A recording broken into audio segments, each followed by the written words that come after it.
السلام علیکم۔ میاں بیوی ہوں تو ایسے۔ ایک بادشاہ محل کی چھت پر ٹہلنے چلا گیا۔ ٹہلتے ٹہلتے اس کی نظر محل کے نزدیک گھر کی چھت پر پڑی، جس پر ایک بہت خوبصورت عورت کپڑے سکھا رہی تھی۔ بادشاہ نے اپنی ایک باندی کو بلا کر پوچھا، کس کی بیوی ہے یہ؟ باندی نے کہا، بادشاہ سلامت، یہ آپ کے غلام فیروز کی بیوی ہے۔ بادشاہ نیچے اترا۔ بادشاہ پر اس عورت کے حسن و جمال کا سحر سا چھا گیا تھا۔ اس نے فیروز کو بلایا۔ فیروز حاضر ہوا تو بادشاہ نے کہا، فیروز، ہمارا ایک کام ہے۔ ہمارا یہ خط فلاں ملک کے بادشاہ کو دے آؤ اور اس کا جواب بھی ان سے لے آنا۔ فیروز اس خط کو لے کر گھر واپس آ گیا۔ خط کو اپنے تکیے کے نیچے رکھ دیا، سفر کا سامان تیار کیا، رات گھر میں گزاری اور صبح منزل مقصود پر روانہ ہو گیا۔ اس بات سے لا علم کہ بادشاہ نے اس کے ساتھ کیا چال چلی ہے۔ ادھر فیروز جیسے ہی نظروں سے اوجھل ہوا، بادشاہ چپکے سے فیروز کے گھر پہنچا اور آہستہ سے فیروز کے گھر کا دروازہ کھٹکھٹایا۔ فیروز کی بیوی نے پوچھا، کون ہے؟ بادشاہ نے کہا، میں بادشاہ ہوں، تمہارے شوہر کا مالک۔ تو اس نے دروازہ کھولا۔ بادشاہ اندر آ کر بیٹھ گیا۔ فیروز کی بیوی نے حیران ہو کر کہا، آج بادشاہ سلامت یہاں ہمارے غریب خانے میں؟ بادشاہ نے کہا، میں یہاں مہمان بن کر آیا ہوں۔ فیروز کی بیوی نے بادشاہ کا مطلب سمجھ کر کہا، میں اللہ کی پناہ چاہتی ہوں آپ کے اس طرح آنے سے، جس میں مجھے کوئی خیر نظر نہیں آ رہی۔ بادشاہ نے غصے میں کہا، اے لڑکی، کیا کہہ رہی ہو تم؟ شاید تم نے مجھے پہچانا نہیں۔ میں بادشاہ ہوں، تمہارے شوہر کا مالک۔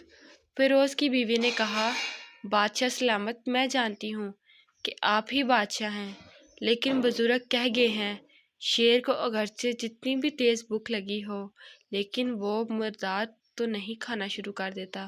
اور کہا، بادشاہ سلامت، تم اس سے کٹورے میں پانی پینے آگے ہو جس میں تمہارے کتے نے پانی پیا ہے۔ بادشاہ اس عورت کی باتوں سے بڑا شرمسار ہوا اور اس کو چھوڑ کر واپس چلا گیا، لیکن اپنی چپل وہیں پر بھول گیا۔ یہ سب تو بادشاہ کی طرف سے ہوا۔ اب فیروز کو آدھے راستے میں یاد آیا کہ جو خط بادشاہ نے اسے دیا تھا وہ تو گھر پر ہی چھوڑ آیا ہے۔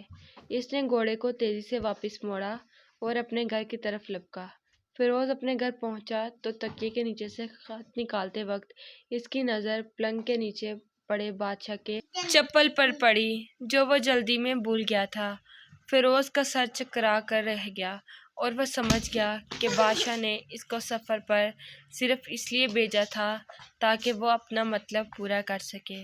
فیروز کسی کو کچھ بتائے بغیر چپ چاپ گھر سے نکلا۔ خط لے کر وہ چل پڑا اور کام ختم کرنے کے بعد بادشاہ کے پاس واپس آیا تو بادشاہ نے انعام کے طور پر اسے 100 دینار دی۔ فیروز دینار لے کر بازار گیا اور عورتوں کے استعمال کے قیمتی کپڑے اور کچھ تحائف بھی خریدے۔ گھر پہنچ کر بیوی کو سلام کیا اور کہا، چلو تمہارے میکے چلتے ہیں۔ بیوی نے پوچھا، یہ کیا ہے؟ کہا، بادشاہ نے انعام دیا ہے اور میں چاہتا ہوں کہ یہ پہن کر اپنے گھر والوں کو دکھاؤں۔ بیوی، جیسے آپ چاہیے۔ بیوی تیار ہوئی اور اپنے والدین کے گھر اپنے شوہر کے ساتھ روانہ ہوئی۔ داماد اور بیٹی اور ان کے لائے ہوئے تحائف کو دیکھ کر وہ لوگ بہت خوش ہوئے۔ فیروز بیوی کو چھوڑ کر واپس آ گیا اور 1 مہینہ گزرنے کے باوجود بھی بیوی کو نہ پوچھا اور نہ اس کو واپس بلایا۔ پھر کچھ دن بعد اس کے سالے اس سے ملنے آئے اور اس سے پوچھا، فیروز، آپ ہمیں ہماری بہن سے غصے اور ناراضگی کی وجہ بتائیے یا پھر ہم آپ کو قاضی کے سامنے پیش کریں گے۔ تو اس نے کہا، اگر تم چاہو تو کر لو، لیکن میرے ذمے اس کا ایسا کوئی حق باقی نہیں جو میں نے ادا نہ کیا ہو۔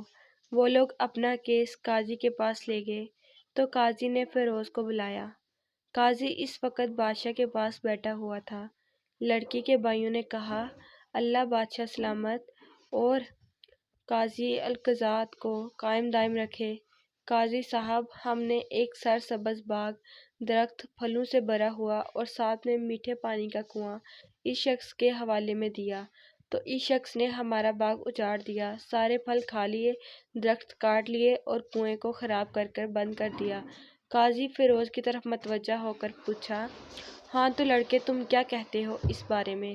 فیروز نے کہا، قاضی صاحب، جو باغ مجھے دیا گیا تھا وہ اس سے بہتر حالت میں نے انہیں واپس کیا ہے۔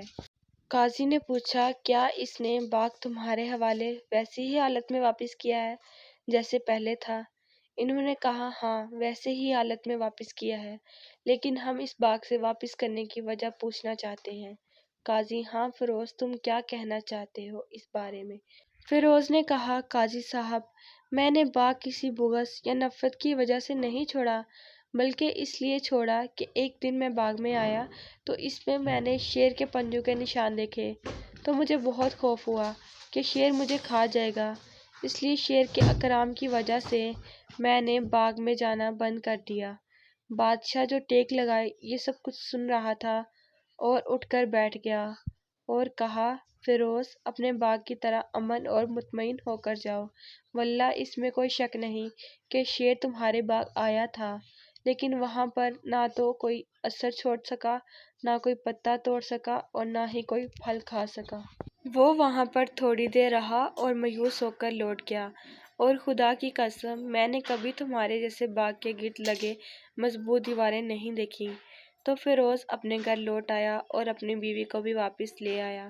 نہ تو قاضی کو پتہ چلا اور نہ ہی کسی اور کو ماجرا کیا تھا۔ کیا خوب بہتر ہے اپنے اہل و عیال کے راز چھپانا تاکہ لوگوں کو پتہ نہ چلے۔